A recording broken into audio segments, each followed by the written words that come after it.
Have you ever tried doing the KonMari method with kids around while also working and trying to avoid anyone losing their mind? Me too. Spoiler alert, it's a fantasy. It's a beautiful fantasy, but not exactly designed for moms in midlife, juggling work, kids, and the emotional weight of a full, rich, and messy life. So how do we do that in real life with real kids and real clutter and real time constraints? Today, I'll share with you the decluttering questions and the methods that really work for me and my family.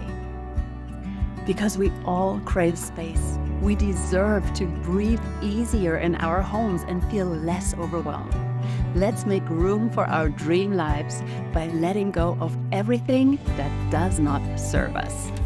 Welcome back to the Doula Johanna Podcast, a gentle, honest space for mothers and women navigating midlife.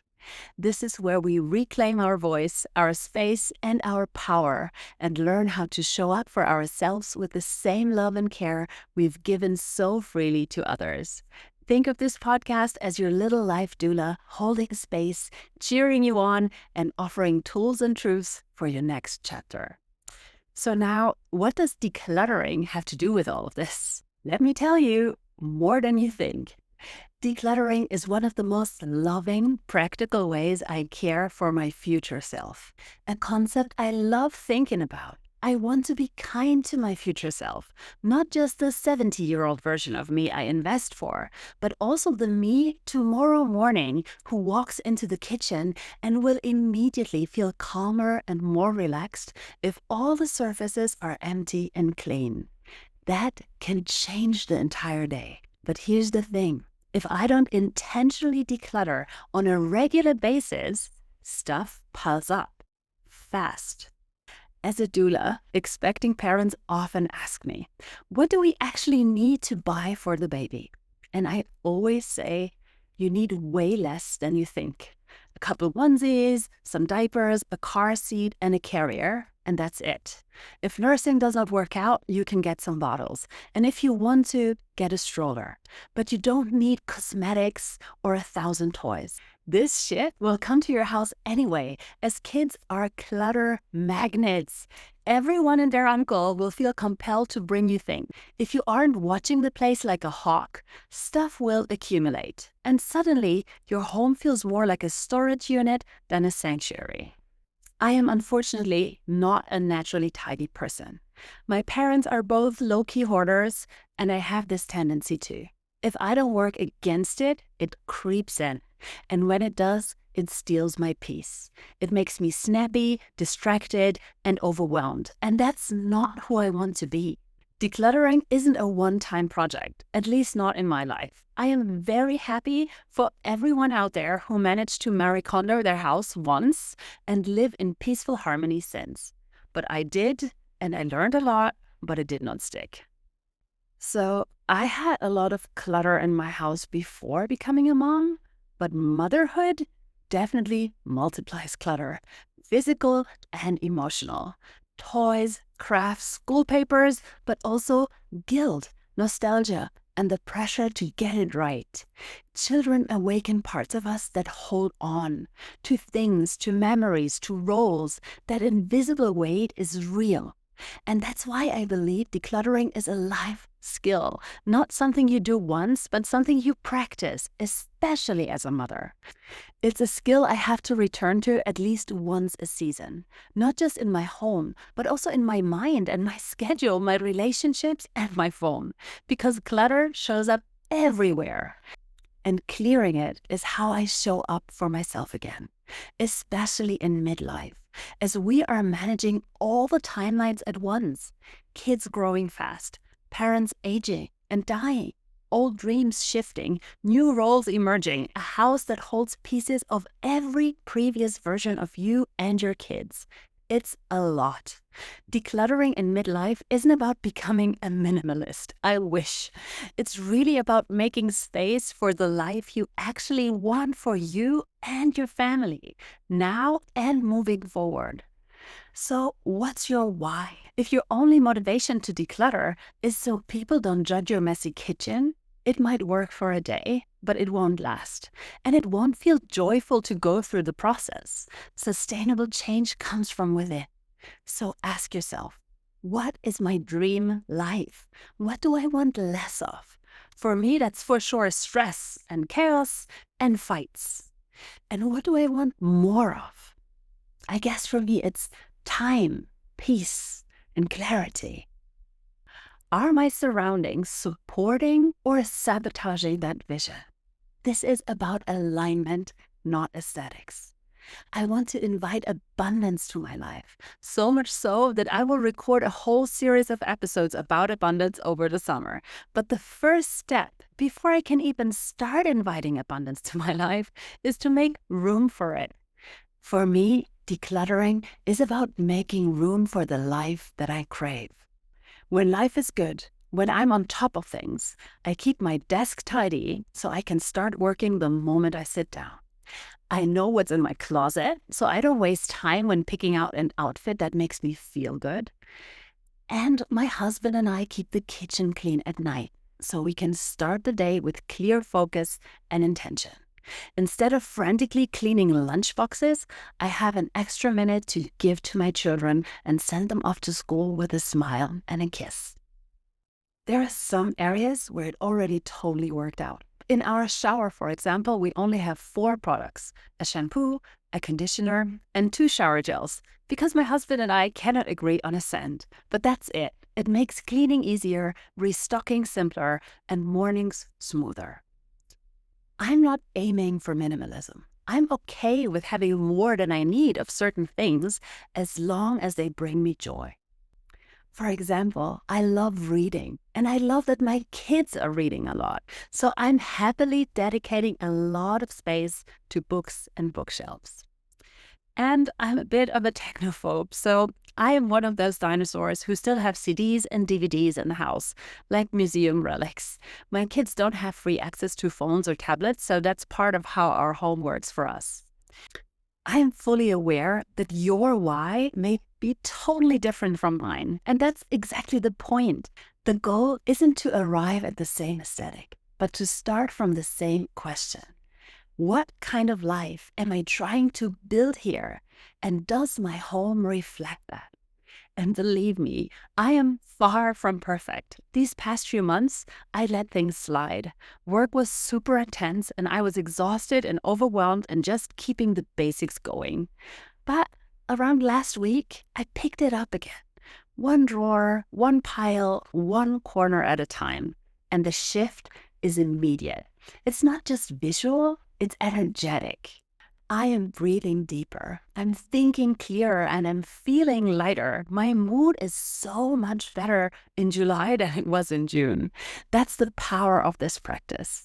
So let me tell you about some of the decluttering methods I used. There's no one-size-fits-all method, right? So my conclusion is the best system is the one that you will actually use and keep using. I would encourage you to explore a few different approaches. Try them out, mix and match, adapt them to your life.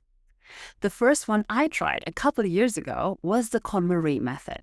I took a week off work and piled all the things: the clothes, the books, the papers, the miscellaneous items, and the sentimental ones. There were giant piles in my living room, and I went through all of them. It was a trip. I let go of 70% of our clothes and 30% of the books, and believe me, thousands and thousands of pages of paper. Marie Kondo's famous question, "Does it spark joy?" is powerful and really helped me think differently, especially about all the new items coming to my house. It's a beautiful philosophy, especially if you're going through an identity shift, like entering midlife, becoming a mother, or losing a loved one. But let's be honest, it's not something you can pull off on a random Tuesday. I still ask myself if things spark joy when I'm going through my closet, and I'm grateful for the clarity that this method gave me about my hoarding tendencies. When doing the KonMari method, I noticed that I owned at least 30 Tupperware containers that didn't have a lid anymore. But even after finishing the method, I could not keep up the stay, not with a family of 5. So another method I tried was the 20-minute reset. Some days, all you have is 20 minutes, and that's enough, right? You set a timer and you reset one area. Your purse, your diaper bag, the hallway floor, your bedside table, or the kitchen counter. Doesn't matter. The aim is not to finish a room, it's just to restore one microzone. That quick win is often enough to lift your energy and quiet the noise, and I would do that on occasion, but it did not solve my problem of finding a home for everything I owned. And then I would end up clutter shuffling, and the random mirror I took out of my purse would later reappear in the pantry because I did not know where it should live. And then I found Dana K. White, and I have to say that to me, it is the most real-life friendly method out there. I found her book, Decluttering at the Speed of Life, during one of those I cannot live like this anymore moments, when every room felt like a project and every project felt impossible to start. Her golden rule is that you don't need a big block of time, you just need a method. And Dana's method works because it's made for busy, overwhelmed people who are not naturally tidy. What a relief. So mom-friendly. No pulling everything out of the closet, no waiting for a miracle Saturday where everybody's out of the house, just steady, doable progress. And this is how it works when you enter a room or a zone that you want to declutter. She has a 5-step process. The first step is trash. Bring a dark garbage bag and put in all the things that are obvious garbage. All the broken toys, the random papers, shit that lies on the floor, all of that. Step 2 is tackle the easy stuff. Anything that already has a home goes back there. So when I clean my kids' room, I will find a lot of things that belong to the kitchen, for example, like cups and cool packs. I take them and bring them to their home immediately, like the dishwasher or the place where they belong, right? And for some people, that feels counterintuitive because you think, well, then you will leave the room and you go back and forth. But at least it's gone, right? You finish that task. You put the easy things away, the ones that already have a home. Feels so good. And me personally, I'm always so happy when I notice that there are at least a couple items in my house that already have an obvious home. Step number 3 is donations. So stuff that you already know that you don't like, need, or use, but that is still good and can go to somewhere, to a place where you can donate things. In Germany, where we live, it's really easy to donate clothes, for example, donate books. And there are tons of places that will also take other things, like pet shelters. We have SOS Kinderdörfer, places where they will take almost everything that is still in good condition.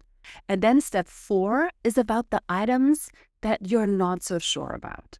The ones where you're not sure, should I declutter them or not? And for those items, Dana came up with 2 decluttering questions. Those 2 questions really help you cut through the noise. Question number 1 is, if I needed this item, where would I look for it first? Put it there. Wow, that felt really incredible to me because it's somewhat weird, the places I come up with. Funnily enough, I almost always have an intuition where I would look for that item if I needed it, right? And then I bring it there. Feels so good. The second question is, if I needed this item, would I even remember I had it? If not, let it go. No overthinking, no guilt, just clarity. If you don't know it exists in your house, then you will not start looking for it, and then you will just buy a second one anyway. You can let go of it right away. Step number 5 is make it fit. If it doesn't fit in the space where you would intuitively put it to, something else has to go. And this branches into a thing she calls the container concept, which I absolutely love. Dana's approach isn't about storage solution. It's about limits. Her core idea is that your home is a container and the container is the limit. That applies to your shelves, your drawers, and even your time and mental energy. If something doesn't fit, something else has to go. No shame, no extra bins. There are just physical boundaries that are doing the decision-making for you. You stop when you need to. You don't create a bigger mess first. You can pick it up again tomorrow. If you only manage to come to step 3 or whatever, it doesn't matter, because then at least the trash is already gone. At least the things that have an obvious home are already gone. And you've possibly made a decision about a couple items if you should declutter them or not. That's the kind of decluttering method you can actually live with. To be fair though, decluttering with kids around is a little harder. They get super attached to things just as quickly as we do, and letting go isn't always easy for them either. At the same time, I've really noticed that my kids don't enjoy their toys when there's too much clutter. They play more creatively, more joyfully when we're on vacation with just 3 toys each in their bags. Suddenly, one old scarf is enough to play horses all day. One baby doll gets more love and care than it ever does at home. Why? Because there isn't a shit ton of stuff competing for their attention, just space and imagination and presence. So when I declutter their rooms, I trust myself. I know what toys they absolutely adore and what treasures are sacred. Trash and broken things, they have to go right away. But when I'm not 100% sure, I don't stress. I just put the things in a box in the basement. If no one asks for them in 6 months, out it goes. No guilt, no drama, just a gentle way of making space. Because that's what this is all about. Space. Not just in our homes, but in our hearts too. In our time, in our energy. We want to create room for abundance. Here are 5 more decluttering tips from other authors that also really changed how I live my life. The first one is by Joshua Becker and the Minimalists, and it says, practice emotional minimalism. Decluttering isn't just about physical objects, right? Release grudges, guilt, and outdated narratives that weigh you down. Free emotional space is where true abundance begins. And then another tip also by Dana K. White is, don't organize clutter. You don't need better storage and pretty boxes. You need less stuff. Don't make clutter prettier, make it gone. Tip number 3 is, not everything has to spark joy. Some things are neutral but functional.